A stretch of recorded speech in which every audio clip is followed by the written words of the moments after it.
Bismillahirrahmanirrahim. Alhamdulillahirabbil alamin. Bertemu kembali dengan saya, Mr. Herbo. Baiklah, kita akan mencoba menyelesaikan rangkaian video pendidikan dan BPSS. Pendidikan bermakna suatu hal yang secara mandatori wajib diikuti oleh seluruh warga negara. Artinya, kita semua di sini, kalau Anda sekarang mahasiswa, kalau Anda sekarang siswa SMA dan lain-lain, artinya pernah mengikuti seluruh rangkaian pendidikan berbasis kurikulum nasional. Lalu, bagaimanakah kondisi biologis, psikologis, sosial, dan spiritual Anda? Nah, ini yang akan kita coba bahas. Hari ini, sejumlah permasalahan masih terjadi. Melalui video-video sebelumnya, kita sudah bahas bahwa jumlah orang yang salah jurusan, salah karir, stres di karir, depresi dalam pekerjaan, ya, kemudian gangguan mental, isu kesehatan mental, dan lain-lain, ini semakin meningkat, ya. Lalu kita juga melihat, ya, pelaku kriminal, pelaku penipuan, dan lain-lain, ini juga terus meningkat. Lalu orang-orang berjudi dengan hidupnya, dengan penghasilannya, melalui judi online dan lain-lain. Kemudian banyak keluarga-keluarga yang terjebak dalam pinjaman online. Yaitu apa?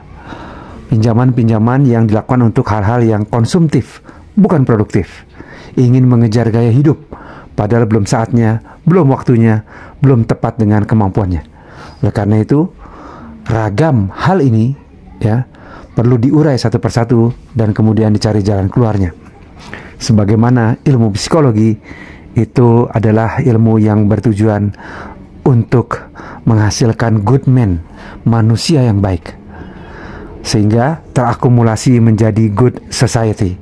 Namun demikian, para pakar, ya, para akademisi itu tidak pernah selesai untuk mendefinisikan apa itu good man yang memiliki good life. Begitu banyak definisi, pendekatan, perspektif, dan lain-lain tentang apa itu good life dan apa itu good man. Mari kita coba lihat melalui satu perspektif, yaitu perspektif fitrah. Ibarat benih yang baik. Apabila benih itu dirawat dengan sungguh-sungguh, maka kelak akan menjadi pohon kehidupan yang baik, atau good life, di mana akarnya menghunjam ke bawah, batangnya menjulang ke langit, daunnya rimbun menaungi siapapun. Sejuk mata memandangnya. Kemudian pada puncak kedewasaannya muncullah bunga dan buah, yang dalam hal ini itu disebut the mission of life, di mana kita memasuki masa eksistensi diri, di mana kehidupan kita bukan hanya untuk diri kita sendiri, seperti ibarat pohon tadi, namun demikian sudah bisa memberikan manfaat pada lingkungan sekitar kita, memberikan rindangnya dedaunan, memberikan indahnya bunga-bunga, dan tentunya buah-buahan sebagai sumber rezeki. Demikian, pohon tersebut tidak begitu saja tercipta. Dimulai dari sebuah fitrah, benih dengan 8 dimensi fitrahnya. Pada kehidupan di dunia ini, ada orang-orang yang benihnya bisa tumbuh dengan sempurna, dan ada yang tidak sempurna. Ada yang pohonnya tumbuh dengan besar, ada yang kering kerontang, ada yang menjulang tinggi ke langit, ada yang tumbuh pendek, kering, dan mudah patah, akhirnya mati. Akhirnya, kita perlu menyadari bahwa fitrah memerlukan ekosistem yang tepat, ekosistem yang sangat tepat, cara perawatan yang tepat, yang baik, sehingga fitrah tersebut ibarat pohon, tumbuh menjadi pohon yang besar, batangnya kuat. Inilah yang disebut dengan good life. Artinya, fitrah yang baik menumbuhkan 8 dimensi fitrahnya, akan membangun sebuah good life. Good life yang terus-menerus terawat dengan baik akan menghasilkan the mission of life. Artinya good life tersebut bukan hanya milik diri sendiri, namun juga mampu memberikan manfaat bagi sekitarnya. The mission of life mampu memberikan kontribusi, mampu bermakna bagi dirinya dan lingkungannya. Ya, maka inilah teori human nature fitrah, di mana setiap manusia terlahir dengan fitrah keimanan, fitrah bakat, fitrah belajar dan bernalar, fitrah individualitas dan sosialitas, fitrah jasmani, fitrah seksualitas dan cinta, fitrah estetika dan bahasa, juga fitrah perkembangan. Kemudian ketika fitrah itu tumbuh dengan baik, ketika lingkungan mampu menjaganya, ketika keluarganya mampu memberikan parenting atau pengasuhan yang baik, bahkan ketika keluarga tersebut tidak mampu membangun dirinya, dia mendapatkan support, mendapatkan bantuan, mendapatkan help dari orang-orang yang peduli, dari profesi-profesi yang peduli, maka fitrah tersebut akan tumbuh. Fitrah keimanan akan tumbuh menjadi spiritual life yang baik. Fitrah bakat akan tumbuh menjadi work life yang baik, sehingga individu tersebut mampu bekerja sesuai bakatnya dan mendapatkan rezeki dari pekerjaan tersebut. Kemudian fitrah belajar dan bernalar akan tumbuh menjadi intellectual life yang baik. Fitrah individualitas dan sosialitas akan tumbuh kemudian menjadi social life yang baik. Fitrah jasmani akan tumbuh menjadi health life atau healthy life. Fitrah seksualitas dan cinta adalah bahan dasar pertumbuhan family life yang baik. Sebuah keluarga yang baik mampu menumbuh kembangkan seluruh potensi fitrah putra-putrinya. Fitrah estetika dan bahasa akan tumbuh menjadi aesthetic life, dan fitrah perkembangan akan tumbuh menjadi growth life yang baik.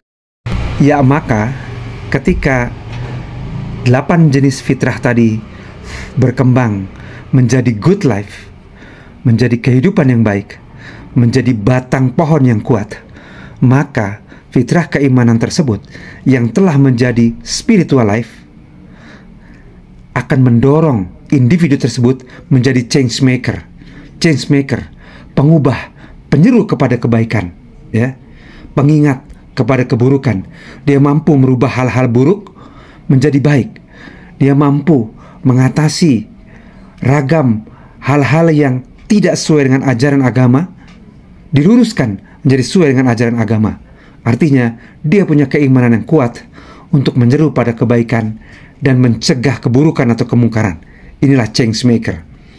Ketika fitrah bakat berkembang dengan baik dan kemudian dia menjalani work life yang baik, maka dia akan tumbuh menjadi pribadi yang menjadi solution maker, pemberi solusi dengan inovasinya, dengan kreativitasnya di bidang pekerjaannya yang sesuai dengan bakatnya, yang ditunjang dengan minatnya, maka dia akan menjadi solution maker bidang kesehatan, bidang pertanian, bidang kelautan, dan banyak bidang lainnya. Ketika seseorang fitrah belajar dan benalarnya tumbuh dengan baik, maka ia akan menjalani atau membangun intellectual life yang baik.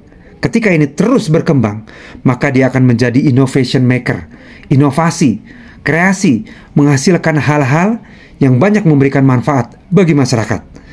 Demikian juga dengan bidang-bidang yang lainnya. Dia akan menjadi social maker yang baik, menjadi health maker yang baik. Ketika family life baik, dia akan menjadi regeneration maker, menciptakan nasab, keturunan, keluarga-keluarga yang baik, yang soleh, berakhlak baik, potensinya meledak, dan lain-lain. Kemudian selanjutnya, ketika ia mampu menjalani aesthetic life dengan baik, maka dia akan menjadi peacemaker, ya, menjadi pembangun keserasian sosial, menjadi pembangun harmoni sosial. Dan selanjutnya, ketika fitrah perkembangan berjalan dengan baik, maka ia akan menjadi growth maker. individunya, dia pribadi akan tumbuh sesuai dengan tahap-tahap dan tugas-tugas perkembangan psikologis, serta ia akan mampu membantu individu dan keluarga-keluarga lain tumbuh sesuai dengan tahap dan tugas perkembangannya dengan baik. Inilah salah satu perspektif dalam psikologi, khususnya mazhab psikologi religius atau psikologi agama, bagaimana manusia tumbuh menjadi good man dan mampu menjalani good life-nya. Artinya, good life tercipta ketika keimanannya tumbuh dengan baik. Dia menjalani hidup sesuai dengan syariat agamanya, bergantung dan beribadah hanya kepada zat yang menciptakannya. Kemudian, kehidupan pekerjaannya bukan merupakan sumber stresnya, justru merupakan sumber kebahagiaannya. Dia bekerja dengan gembira, sesuai bakatnya, sesuai minatnya, sehingga bisa menghasilkan hal-hal terbaik, performa terbaik dalam pekerjaannya, dilakukan dengan riang gembira, sehingga bisa menghasilkan manfaat bagi orang banyak. Demikian juga dengan fitrah-fitrah lainnya. Artinya good life tercipta ketika 8 benih fitrah ini tumbuh dengan sempurna, memiliki ekosistem yang baik, yang mendorong pertumbuhannya, dan juga memiliki dukungan-dukungan dari sistem sumber yang terus-menerus meluruskan langkah pengembangan potensinya tersebut. Semisal pada fitrah seksualitas dan cinta, maka gendernya, atau dirinya akan tumbuh sesuai dengan fitrahnya. Laki-laki akan tumbuh menjadi calon ayah yang baik, sementara perempuan fitrahnya ketika tumbuh dengan baik, dia akan menjadi calon bunda yang baik bagi putra-putrinya. Demikian kurang lebih analoginya bagaimana pemahaman psikologi, khususnya dalam mazhab psikologi spiritual atau psikologi religi ini, dengan memaknai fitrah manusia, benih-benihnya. Kita punya panduan untuk memandunya masing-masing tumbuhnya ini sempurna sesuai dengan kehendak diciptakannya fitrah tersebut. Maka disinilah akan terbangun meaningful life. Meaningful life, kehidupan yang tenang, penuh dengan ketaatan pada agamanya. Kehidupan yang tenang, di mana pekerjaannya adalah sumber maslahat bagi orang lain, dan juga sumber kebahagiaan, sumber flow-nya setiap hari. Penuh dengan energi. Ketika ada tantangan, justru semakin meningkat energinya. Ketika ada hambatan, justru akan semakin meningkat energinya. Kenapa? Sesuai dengan fitrah bakatnya, sesuai dengan minatnya. Maka performa terbaik akan hadir dari sini. Demikian juga dengan fitrah-fitrah yang lainnya. Di bidang belajar, akan tumbuh menjadi pribadi yang semangat belajar sesuai dengan fitrah manusia sebagai makhluk pedagogik, makhluk yang bisa dididik dan juga bisa mendidik orang lain. Ketika dia baik pembelajarannya, maka dia siap menjadi innovation maker, menciptakan inovasi-inovasi yang memudahkan kehidupan manusia di berbagai bidang. Demikian, terima kasih. Semoga menjadi salah satu wawasan kita tentang bagaimana membantu individu dan keluarga mencapai good life-nya, mencapai meaningful life-nya.